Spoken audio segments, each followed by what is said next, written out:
नमस्कार बंधुरा আমি আপনাদের সঙ্গে শান্তশ্রী। আমার বাচ্চার অটিজম এবং এডিএইচডি দুই আছে। এই বাচ্চারা যখন অটিজম এবং এডিএইচডি থাকে তখন প্রথম যখন বাবা মারা জানতে পারে যে আমার বাচ্চা এডিএইচডি এবং অটিজম আছে, তখন আমরা কি করব বাচ্চাদের সঙ্গে। বাচ্চারা ধরুন এই ধরনের খেলনা নিয়ে উল্টোভাবে খেলে, এই যে প্রপারভাবে চালাতে হয় সেটা ওরা কিছুই জানে না, বা প্রপারভাবে এদেরকে এক লেভেলে দাঁড় করাতে হয় বা কিছু হয় কিছুই জানে না। ওরা কি করে এরকম করে খেলতে থাকে বা এই ধরনের ওরা অ্যাক্টিভিটি করতে থাকে, বা ওদের আই কন্ট্যাক্টগুলো ওদের ইমপ্রুভ হয় না। আপনি কথা বলছেন ও অন্যদিকে তাকিয়ে আছে, বা বাড়ির আদার্স কথা বলছে ও অন্যদিকে তাকিয়ে আছে, বা প্রচণ্ডভাবে এদিক থেকে ওদিক ছোটাছুটি করছে, হাত নিয়ে খেলছে। সমস্ত রকম প্রবলেম আমরা বাচ্চাদের সঙ্গে ফেস করে থাকি প্রথম অবস্থাতে। আস্তে আস্তে বাচ্চা ধীর স্থির হয়ে যায়। আমরা জানি অটিজম লেভেল 3 ধরনের হয়, আমরা জানি মাইল্ড, মডারেট, হাই লেভেলের হয় জানি। গুগল কিন্তু হাই লেভেলের অটিস্টিক, ওর 75% ডিসএবিলিটি আছে। তাও আমি আস্তে আস্তে বাচ্চাকে এই জায়গায় এনেছি। আমরা দেখতেই পাচ্ছেন খুব শান্তভাবে বসে আছে। অনেক ভিডিওর মধ্যেই দেখবেন বাচ্চা কাজ করছে। আমার বাচ্চা কোনোদিনও ঠিকই হবে না বলেছিল, তাও আমার বাচ্চাকে আমি এই লেভেলে আনতে পেরেছি। তাই আপনাদের সঙ্গে কিছু কিছু থেরাপি আমি আপনাদের সঙ্গে শেয়ার করতে পারছি বন্ধুরা। আর আপনাদেরকে দেখিয়েছি আই কন্ট্যাক্ট আনার জন্য ফার্স্টে আপনারা কি করবেন। যখন আপনারা জানলেন যে আমার বাচ্চা এরকম অটিজম আছে, আমার বাচ্চাকে কি করে আমি ঠিক করব কিছু বুঝতে পারছেন না, তখন আপনারা কিভাবে বাচ্চাকে থেরাপি করাবেন ফার্স্টে একটা দেখিয়েছিলাম। আজকে দেখাবো আমি সেন্সারিটা কি করে আপনারা ঠিক করবেন, কি করে বাচ্চাকে শান্ত করার জন্য ওদের সেন্সারি সমস্যাগুলো কমাবেন ফার্স্ট স্টেপে, সেটা আজকে আপনাদের সঙ্গে আমি শেয়ার করব।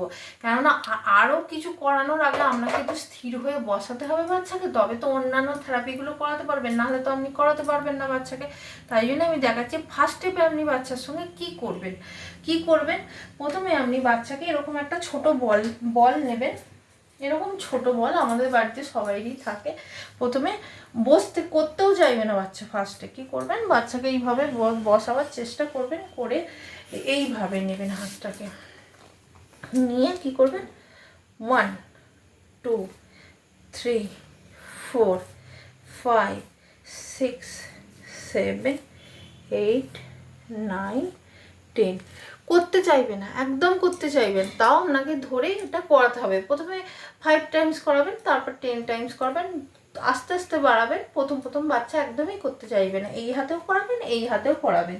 তারপর কি করবেন বাচ্চাকে, তারপর এরকম বাড়িতে আমাদের রুমাল সাধারণত অ্যাভেলেবেল থাকেই। আমরা কি করবেন তখন আপনারা বাচ্চাকে 1 2 3 4 5 6 7 8 9 10।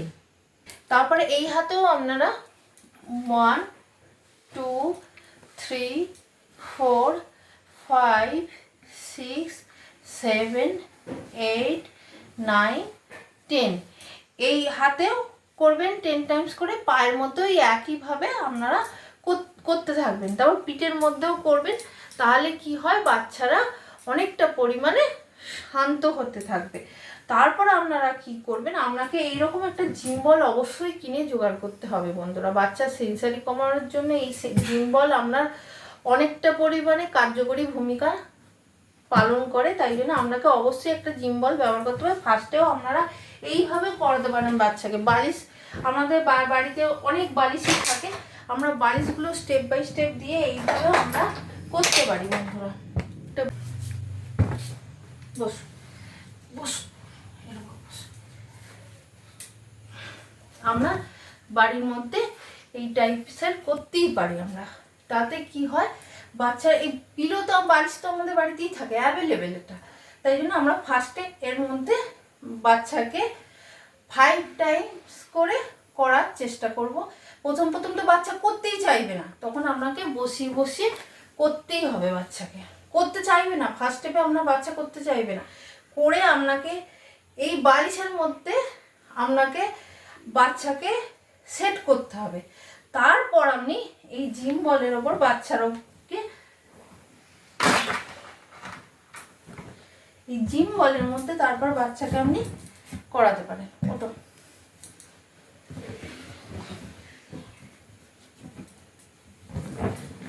তখন এমনি এই জিম বলের মধ্যে বাচ্চাকে এই ধরনের অ্যাক্টিভিটি করাতে পারে।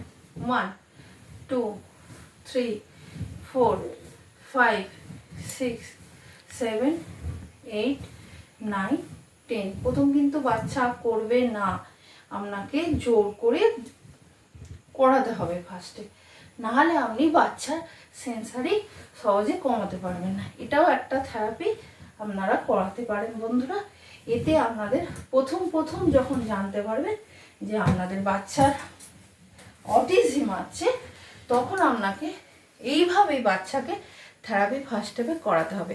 তবেই আপনারা বাচ্চার সেন্সারি কমাতে পারবেন এবং বাচ্চার আস্তে আস্তে আপনারা ডেভেলপমেন্ট করতে পারবেন বন্ধুরা। আজকের মতো এইটুকুই বন্ধুরা। সুস্থ থাকুন এবং ভালো থাকুন। নমস্কার।